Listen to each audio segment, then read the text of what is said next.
with growers, it mixes perfectly. There's no clumps. It's a liquid product. You can put it in a hand sprayer. It's uniform. It's a wonderful way to do it. Good afternoon. I'm Chris Kohl. I'm the sales manager here at Growers Mineral Solutions. Today we have a guest, Kevin Radke. Kevin was brought in with growers about 6 or 8 months ago to really expand our coverage area. What I mean by that is traditionally growers has been used on commercial farms for the last 70 years.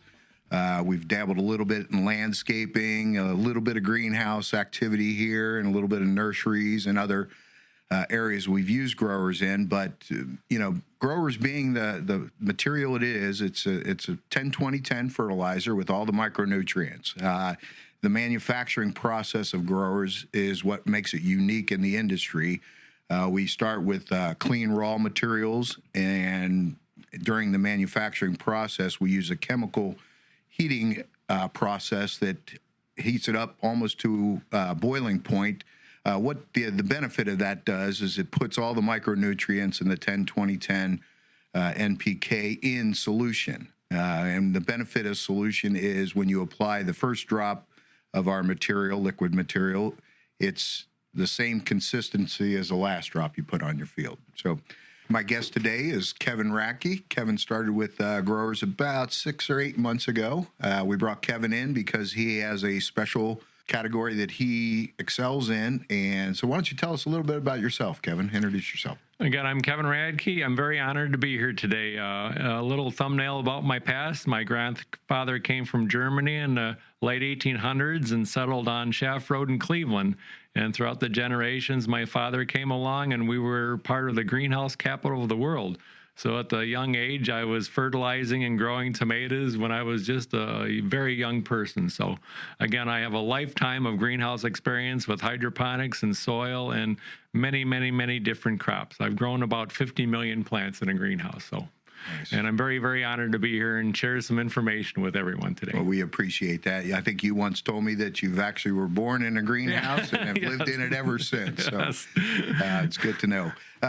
With Growers Mineral, it's a liquid fertilizer, 10-20-10, with all the micronutrients in it. It's very, it's manufactured with raw materials that are medical grade. We have to do that because we are subsidized for animal nutrition.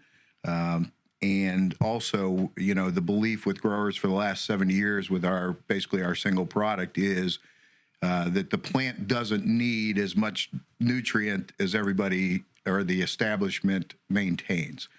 Growers has realized that since pretty much day one when Doc Tietjens did all the testing back in the early 30s and 40s and developed the company in 1955. With that said, I've always, been intrigued with the greenhouse industry and nursing industry just because it's special, and like we were talking a little bit before this, we had mentioned that, when we go out and talk to farmers, every farm is different. It could be the neighbor has, something a little bit different in his farm than the neighbor's farm.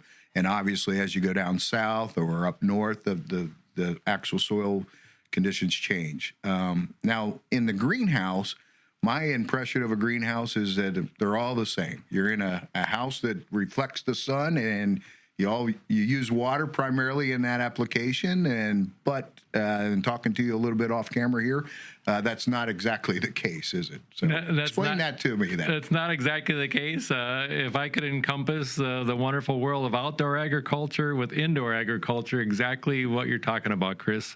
Every greenhouse, and I've been in over 150 different greenhouses, everyone has a different attitude. Everyone has a different level of growing quality. Everyone have a different water quality. And it doesn't matter if they're big or small. They're all just a little bit different, depending on the crops they grow, the time of year, the conditions to be directed by each grower. Each head grower is a chef. And each head grower can grow a plant just a little bit different than the guy next door to him. It could be the same exact plant with the same marigold, the same geranium, the same tomato, the same head of lettuce. There always can be little differences in each type of growing. So the individuality of each of that is a very wonderful crazy part of the greenhouse business. Is that more of the head grower's philosophy or his care of those plants, or is it more of the inputs that they utilize? Or, water is a big issue in our industry just because of, people aren't aware of the TDS, the total dissolved solids in water. Water accumulate, rainwater's pretty clean and pure of TDSs, but as it seeps through the earth, it picks up minerals. And as it gets down to wells, rivers, or lakes, it's picking up minerals as well. So that intel makes water hard and makes it awful difficult to utilize in a growing atmosphere because of the extra solutions that are in water. So explain a little bit of the water issues that maybe a greenhouse would have. The water issue is a great topic, and that could go on for hours and hours and hours. I've had foliar feeding in wonderful areas. They use well water. I've had foliar feeding with city water, but they've had to compensate for the pH level of each one of those. Again, each greenhouse has a different water type. They should have it tested exactly, make sure growers is going to be perfect with them, and the amount of growers especially. A young baby plant, you just want to start a test area of just a few percentages with growers because of your water. 1 to 2 to 3% is as much as you want to go with a very young plant. As long as the plant gets a little older, the first true leaves are starting to go on, maybe you can pick it up to 3 to 4%. But it all depends on the water in your system. And if it's pond water, that's fine. But if it's city water, there's a whole nother avenue you have to, with foliar feeding or tank feeding. It's a chemistry project that the grower himself with his legal pad and his pencil has to write down to make sure he gets it just right. Grower's Mineral is an absolutely incredible product, and test plots are perfect for it, especially if you start out soft and then work up to it, and you'll be using tons of it. So the plant can, in the younger stages, takes less. You would apply more as it gets matures? As it gets older, correct. Okay. A young baby plant, I sow roughly 500 to 600 seeds a week. I never put more than 1 to 2% growers on each one of those plots, because I've learned in my system, more is not good. Okay. But the plants absolutely love 1 to 2%. Okay. They thrive. Now, how often do you apply that? Once a week. Once a week. Once a week, so correct. You see that once a week. Do you have stress points that you may apply it more often, or? I just use that as my Kevin head grower legal pad benchmark. Because my benchmark, and it could be different than anybody else's greenhouse because lighting could be different. That's a whole nother subject we could go on, lighting and humidity and all that. But the scientificness of this is wonderful to play up. Young plants love it, and older plants love it just a little more. Now, it sounds like in that atmosphere, because you are using such little input or fertility, that you would really want to have the cleanest product possible that your input. That's why Grower's Mineral is such a hit with the young plants. Again, it really, truly is above and beyond, and toxicity is gone. I mean, you can use it without gloves. You can use it in a little hand sprayer if you wanted to try a little test plot with young plants. But again, the 1 to 2% in my recommendation is a great way to test young plants with it. Now, before you were exposed to growers, what did you utilize, or how did you apply fertility? I did. That's a great question. I did 100 parts per million of a just a basic seed starter fertilizer. Okay, was it a dry product or dry product? Yeah, okay. I had to mix it, and then there was chemistry with that, and sometimes you get clumps. With growers, it mixes perfectly. There's no clumps. It's a liquid product.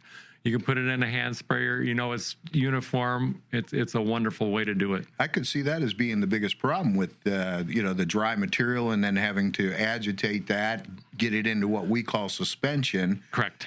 Because what we've found, because our product is in solution, you're going to get the consistency throughout, and it'll maintain that in solution. It's not going to drop out, so you never have to agitate, per se, Grower's Mineral. But I could see if you have it in suspension where you constantly need to agitate that you're not going to get the consistency on that. You're going to see some inconsistencies in your output of your crops. You're absolutely right, because everyone agitates a little bit differently, too. You might have a new hired hand. Can you agitate my tank before? And he may not do it correctly, and you might have a big clump in there, and all of a sudden you got 300 parts per million in that section instead of 100 parts per million because it's not mixed well. That has happened. Yeah, I could see that could really mislead Correct. what you're trying to accomplish in Your that tank greenhouse. chemistry is not accurate. With growers, it is. Because it's a liquid state. It's a liquid. That's beautiful. Look. It truly, truly is. Okay. Do you see any other applications for growers outside of possibly the greenhouse application? Oh, I know that's a real specialty, and but nurseries or other areas where you could see growers being beneficial. I have a good friend of mine. He's using 6 to 7% on cuttings right now. And again, these are cuttings for next year because it's already almost July already. But he's taking the cuttings. As the cutting goes in, he soaks the ground with 6 to 7% growers, and the plants are 20% root quality better in 3 weeks. Now, does he put that in a soil medium of some? It's a soil mix, but it's not soil as far as earth. It's a pro mix type with peat. Okay, and that's just the starter. It's just how he starts them in half-gallon or 1-gallon pots. Okay. And he'll transport those into a 1-gallon to 2-gallon for sales. And then does he grow those out, or does he usually sell those? Or it all depends on the market. Okay. Yeah. Okay. If he sells them early, he loves it if he can turn quicker. So that's one big thing with growers. If you can get more of a turn in your greenhouse, you're making money. You're maximizing your profits if you give a healthier plant younger quicker. Because greenhouses, 365 days a year, have to produce.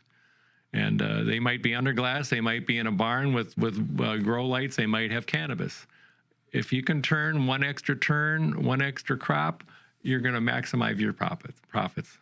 And it's enormous. Because if you're doing plugs, I grew 800,000 plugs a year. If I could move a quarter of those quicker, that would be a huge, wonderful addition to my profits. Now, what are some of the ways that a greenhouse can move product quicker? I mean, is a lot of it the growing process itself? Correct. Can you shorten that, or is that lengthened, or how does that all work? Usually a plug tray is about 4 to 6 weeks. If, let's say, you're growing a basic annual, begonias, petunias, and if you can get them like 1 to 2 inches and sell them at 1 to 2 inches stays, and you can turn the next crop quicker. If you can put just 3% growers or 2% growers on those plug trays before, and if you can get them a week quicker, every day counts in a greenhouse. Makes sense. Because you have heat, you have overhead, you have all the things that go into a greenhouse that cost a lot of money. Yeah, those expenses don't stop. Those expenses don't stop. So if you can turn a little, maximize your profits, it's a very wonderful thing. And it's a tough industry. Yeah, there's no question about it. I was talking to our district manager that runs a wonderful nursery down in Live Oak, Florida, and he was telling me his window, by July 4th, he pretty much shuts down. Doesn't have a lot of business through the summer. He continues to stay open because he sells other things than just, plants. He's got other hard goods that he sells. But he says he really doesn't make a lot of money in that summer 3 months. But then when the fall comes, he picks back up. And then obviously the spring. And they've got an extended season down in Florida. But he was saying how critical it is for him to care for his plants that he has. Because he's got to make those look great. And then when they go home with whoever purchases them, he wants to make sure they maintain that health. So it's real critical to have that base healthy plant when it leaves the shop or the nursery or the greenhouse, for that matter. That is an incredible point, because of the basic greenhouse. I know Ohio very, very well. Florida, I do know, but not as well as Ohio. You have about 6 to 8 weeks to make a living. And if you can make your plants a little prettier, a little healthier, make your roots a little longer, that will put you above, because there's lots of competition in the greenhouse world. That's what I've noticed in my travels, is there seems to be one on every corner. Yes. Guys they'll pop up for the spring for that 7 or 8 week window you said. So you're competing against, those the garage guys, I like to call it. Exactly. I don't want to call them fly-by-nights, but guys that just pop up and work 8 to 10 weeks, and then they go away till the next spring or the next fall. So. And if you can make your roots healthier and stronger when they're first planted, that will show in the second or third week, and your flowers will be a little stronger. I mean, that's huge for Mother's Day, obviously. I produced roughly 40,000 hanging baskets a year, and I had to sell 80% of those Mother's Day week. Wow. So it's really an intense period. Your hanging baskets better look beautiful in that, and if growers can help that with the blooms, with the roots, soil, and your customers will like them because they'll last a little longer at their house and all that wonderful thing. So it's real critical on what you're used for fertility and Very the whole much. process to understand your water, because if you screw that up, you're really out for that year. I mean, you could lose the whole season pretty quickly. That's why I've been a head grower for over 40 years, and again, I've grown many plants. But the use of Growers Mineral is an added plus. It's a win-win-win. It's non-toxic, it's earth-friendly, and your plants love it. You just have to learn how to use it in your greenhouse. Yeah. And once you get that science, you can calculate and you can maximize your profits. Yeah, I see a lot of opportunities for grower in that industry just because of the specialty of it and the time constraints that you have and the need for a good, clean product in that atmosphere. So, I totally agree. Because, again, you're intensely under a microscope in the greenhouse world. okay, so you've mentioned that you've helped a few guys on the phone through some issues out there. Yes. I know we had a gentleman that was having a terrible tomato problem down in Ohio, and I think you helped a little bit with that, and that goes a long way. That's real important with our company and our customer base and our sales force is our network and the information that we share over this network. It's critical. I know you've spoken to guys all over the country, literally answering greenhouse things. Once they found out, hey, we've got a guy that specializes in greenhouse, understands the process. Tell us a little bit some of your interactions that you've had. A lot of the calls I received were a lot of people that were somewhat intimidated by a greenhouse. There's only a difference between soybeans, corn, and a greenhouse, and that there's a roof over your head. The farmer still has to grow the plants correctly and the timing. They're just in a little different soil than an outdoor plant. But greenhouse head growers, owners are always looking for a way to get ahead because it's a very tough market. All the magazines, all the commercials you see for the best fertilizer and all that stuff are wonderfully done advertising, but Growers Mineral is to the heart. There's no fluff. It's right to the point. It actually works. It's non-toxic, and it's a wonderful product. And I just want to let people know that call me up and just say, just try it religiously on a test plot and just do 2 to 3 percentages and just see how your plants, in 2 weeks, if you need a little more, raise your percentage. It's as simple as that. It really does, because most of the calls I got were a lot of people that were just intimidated about a greenhouse, and we're just simple folks, church-going folks like most, but we just got to make a living, and hopefully Growers Mineral can maximize the profits for that. Yeah, I know a lot of my sales force are farmers, and the traditional farmer, the conventional farmer, and they were intimidated or are intimidated with the greenhouse just because they haven't been exposed to it and don't understand it. But like you explained to it, they're pretty much just a farmer. They're just a farmer in on the house. Yeah. And again, the greenhouse transition in the last decade has changed a lot with cannabis. Again, I've been to places that are warehouses with now no windows at all. Lighting is used, and I've seen the cannabis plants growing inside of a warehouse. So keep opportunities open for maybe a place that isn't exactly a greenhouse. I'm just sharing, there's a lot of avenues right now. Again, Ohio just got legalized. Michigan has been legalized for a while now. It doesn't have to look like a greenhouse to knock on someone's door. I was actually reading an article today. You talk about cannabis, and it's thriving in Michigan. They actually outproduced California last year in the marijuana production, which I thought was curious because the population is about 10 times higher in California than it is in Michigan. So it is a thriving business. I know one thing in the cannabis industry, they really are focused on testing product for heavy metals. We did a presentation over at that Cleveland School of Cannabis, and I thought that was interesting to find that out, that they really test everything. They just don't spot test.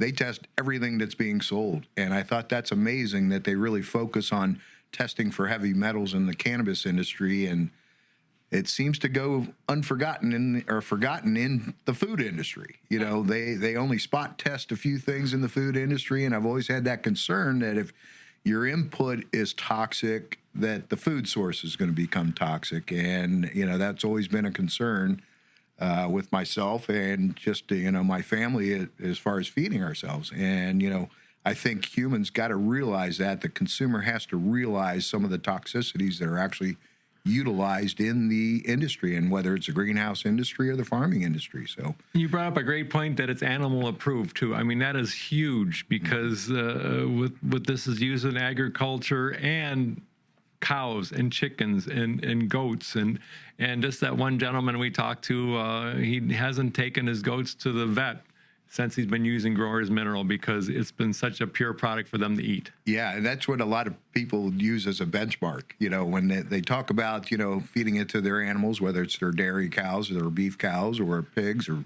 really any animal can benefit. I even have a grower's guy that sells it to a beekeeper. Oh, wow. And he puts it in the water source and he sees the production increase from his bees, or at least he thinks he sees it. So, again, that is really critical.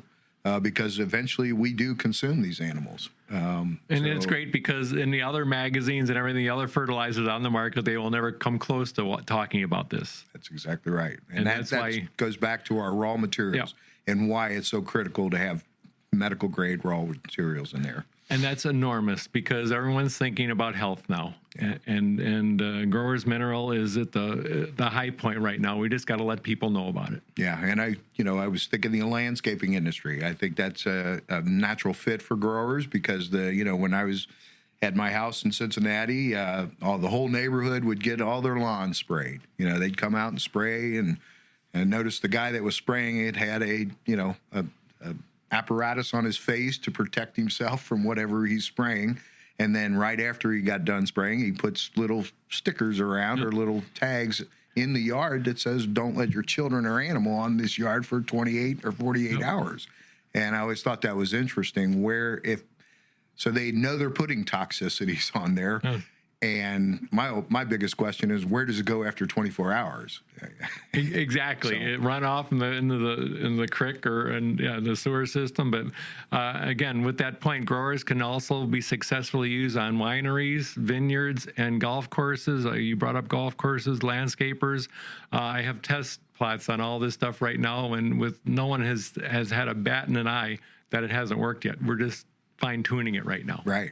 So, because it is new to them. It is new to them. It is definitely new to them, and we've got to learn how to apply it. And that, correct. And I think that's what you brought to the table for us. So we're excited to have you here, and want to continue this. And so we'll look forward to. And I'm here for anyone that wants to call. I may not return the call right away, but I will get back to you. And again, I have 40 some years of being a head grower, and I've grown many different varieties of plants, and Growers is an incredible product. And to maximize your profits, I believe it's a great test to use.